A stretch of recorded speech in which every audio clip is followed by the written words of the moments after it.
I'm Richard. I'm Heidi. And we're the Card Game Guys, the internet's premier source for DC deck building game content. Today we've got for you the first episode of our Multiverse Box game. This was right after it came out, and we are very excited to share it with you. One of the first things you'll notice that's different about this game is that there are way more cards in the middle to buy, because the Multiverse has two lineups. You pick one of the core sets. In our case, we chose the original set. And then you get to randomly determine a second lineup from any of the other sets. And in this case, it happened to be the Watchmen Crossover 4. Now, you'll notice also that things are a little bit different in that each player has a multiverse location, which you'll see horizontally in front of them, and also mentioned on their title cards when those come up. So yeah, you see Doug has Flashpoint Gotham City.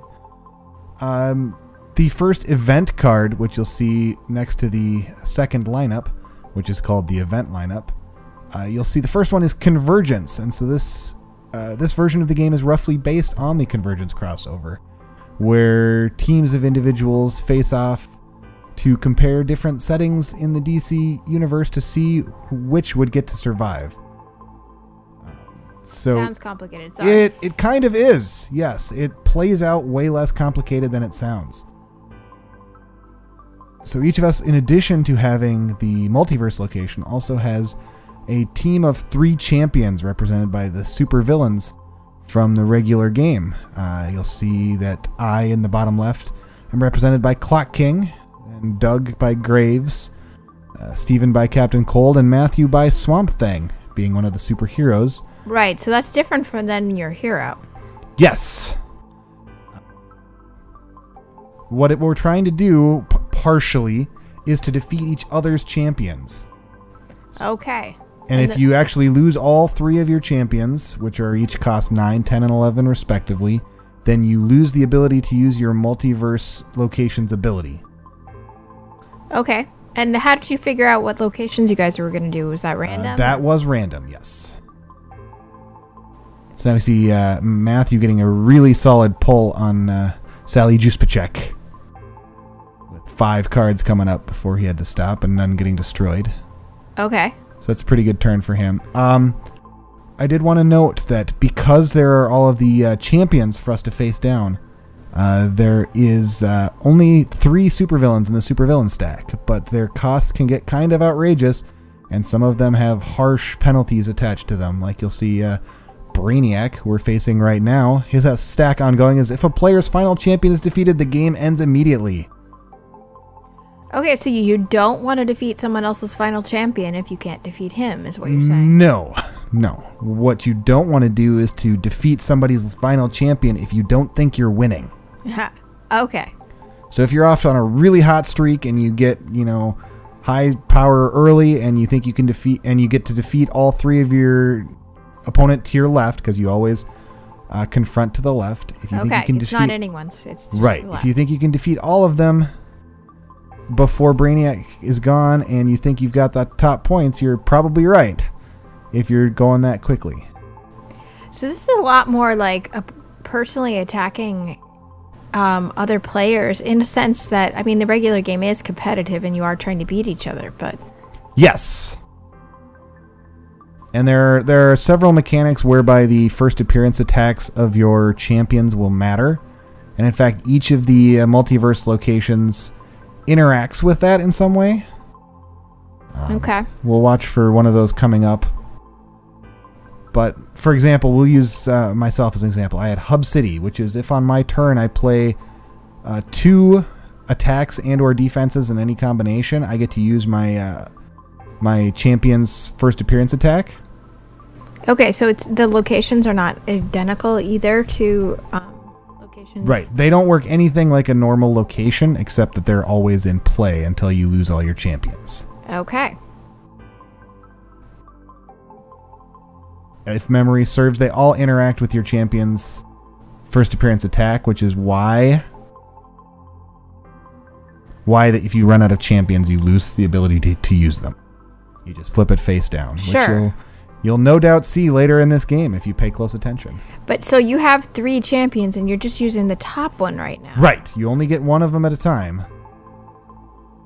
And it's always in ascending order. So for a regular game like we're doing, it's 9, then 10, then 11.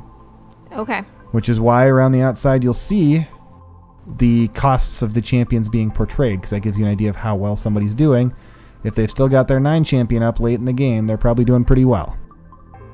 Okay. Well, it sounds like it was an interesting game. I wish I could have played.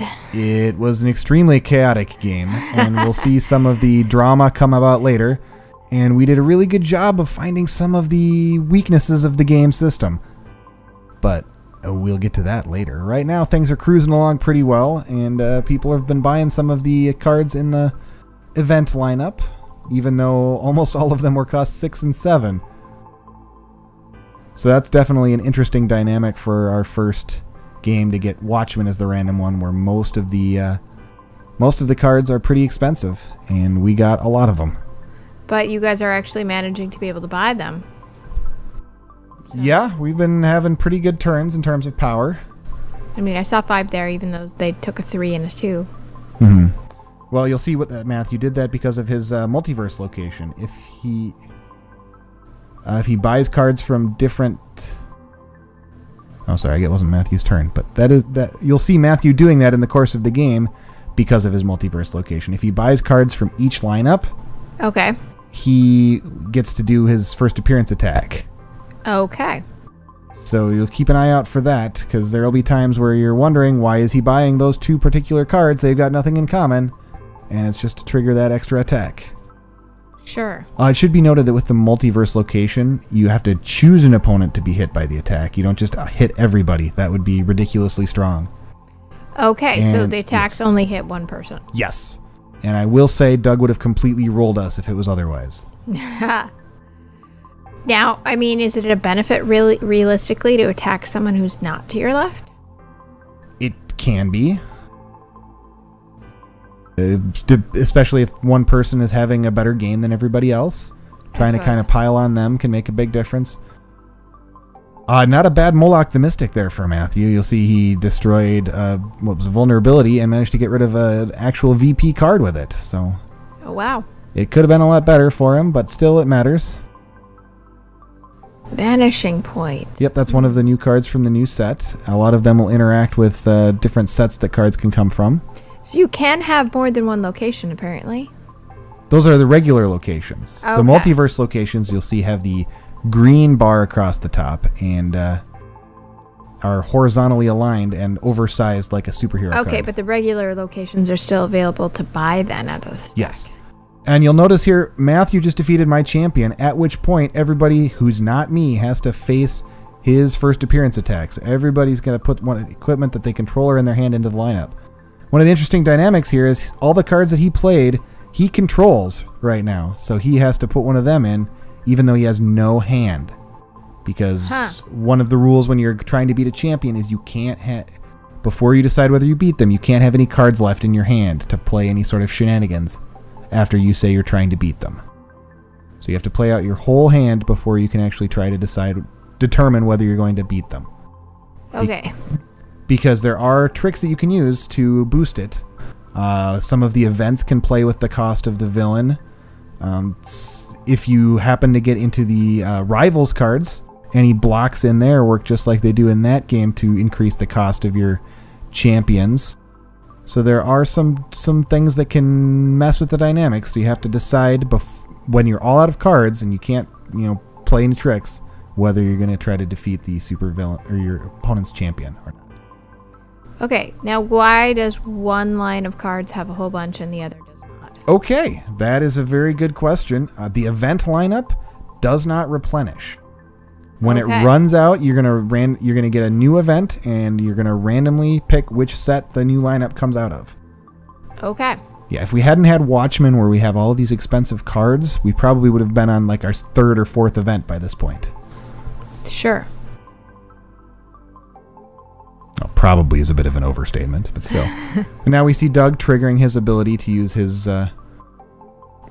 first appearance attack, and this is why I suggested Doug would have rolled us if you could hit everybody, because his triggers on only playing 2 villains, and he just gets a constant stream of villains, and it's really he can trigger that a lot easier than a lot of these other ones, like mine with 2 attacks or 2 defenses. Right. Turned out to not trigger very often.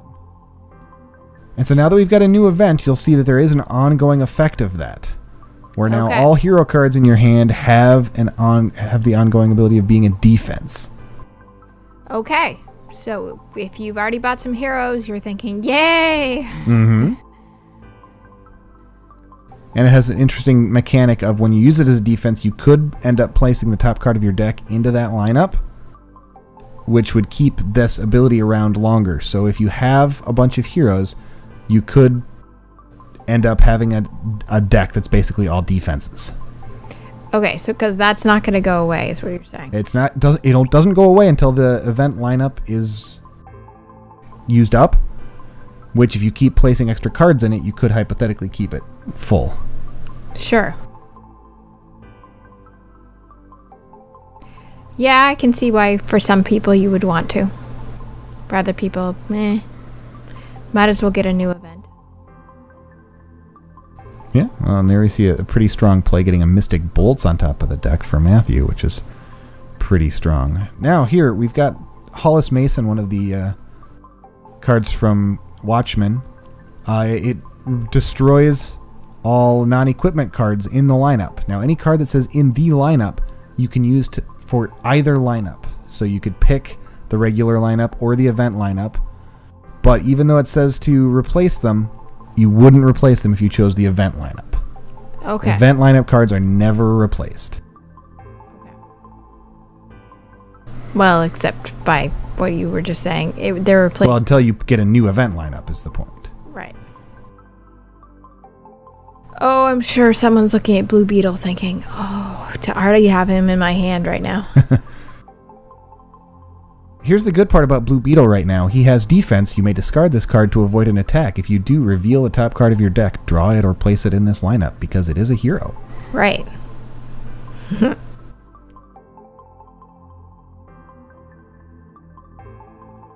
Okay, so what's going on right now in the game? Steven is taking his turn and buying Red Sun Superman. You'll see that a lot of the multiverse cards have effects like that where you can gain a card, either some card from a random set or a card randomly selected from a given type from a set that you choose. There's a variety of possibilities there. Okay, that was just a new card for me. And yeah, I'm seeing a lot of cards I do recognize, but that one I didn't. Right.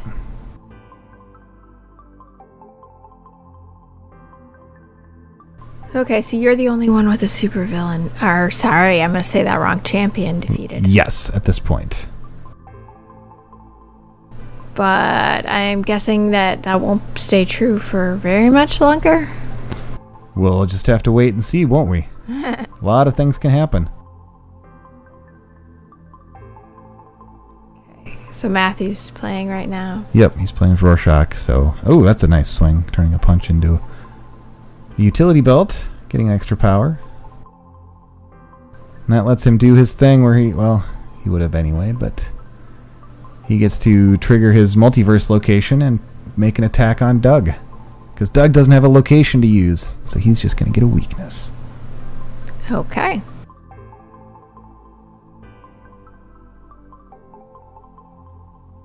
Yeah, it's interesting to see how the different attacks interact in this game with the multiverse locations. Because we saw earlier Doug using Graves on Steven.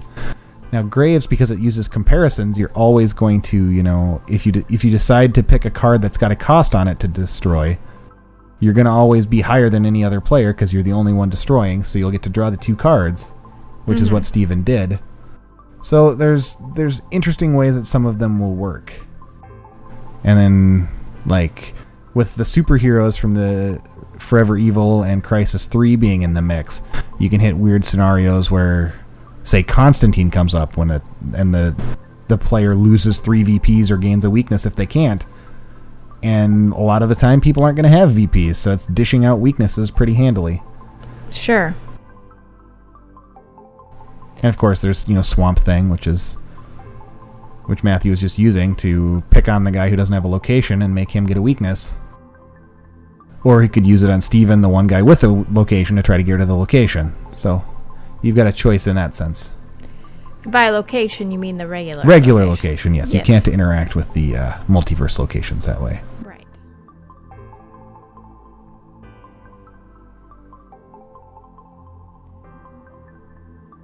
So now we see Steven using that Red Sun Superman. Okay. He's going to choose Heroes Unite for the simple reason that his two favorite superpowers are in there. He didn't get either of them. He was looking for Shazam or teleportation. But he ended up not hitting 10 cost in cards, so he gets to keep Red Sun Superman for another day. Okay.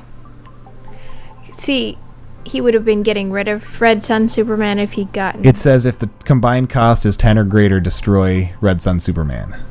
Ah. So... He appears to like that mechanic because he goes for the Weaponers of Cord to get some equipment the same way. Right.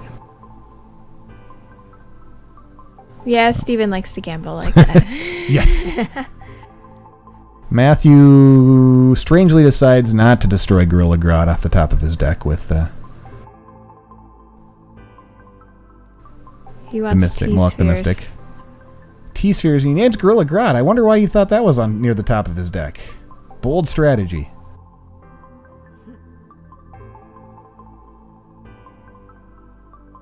Rorschach with a weakness is always good. Oh, and he hits Flashpoint Aquaman. So he gets to randomly get a villain from Teen Titans and hits Grant Wilson. He was hoping for Mammoth. Mammoth is a good pickup on that, but Grant Wilson is still pretty strong if you can get some heroes going. Yeah, ooh, and he's rolling on power. Yeah. I don't think I've got enough block to protect Terra. So everybody gets hit with that. Destroying a card they control. If you destroy no cards this way, gain a weakness. So Doug will be gaining a weakness. And everybody else is destroying a card they control. And Matthew's got a bunch of choices to pick from. And he ends up getting rid of that Grant Wilson he just gained for free. Steven defends, and Doug cheats by not taking a weakness when he's supposed to. For shame. Oh.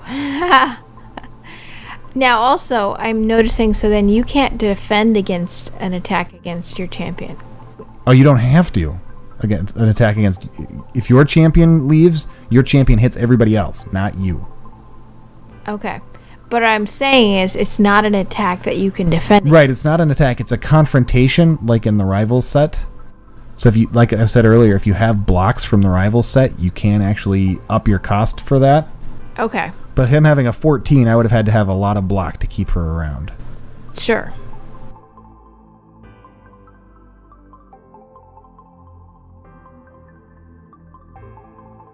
So now you see with Hollis Mason, I destroy the last card in the event lineup, so we get a new event lineup. Okay. And we're going to see Legion of Superhero cards come up with Final Crisis, which is an interesting one because all of the cards go in face down and have cost 4, regardless of what their actual cost is. And so you have no idea what you're buying. Yes. That's interesting. And then also that it has an ability with a superpower. Yep. It makes... It's an interesting effect, rewarding somebody for playing superpowers. It gives an incentive for somebody with a superpower heavy deck to try to keep it replenished and keep it around. Okay. So now with the defense from Matthew and Doug not having a hand, it's just Steven picking, and so he gets to pick a weakness just to get rid of it. So there we have it. Now that Final Crisis is out and Graves has been defeated, we will see you next time on the Card Game Guys. Come play with us.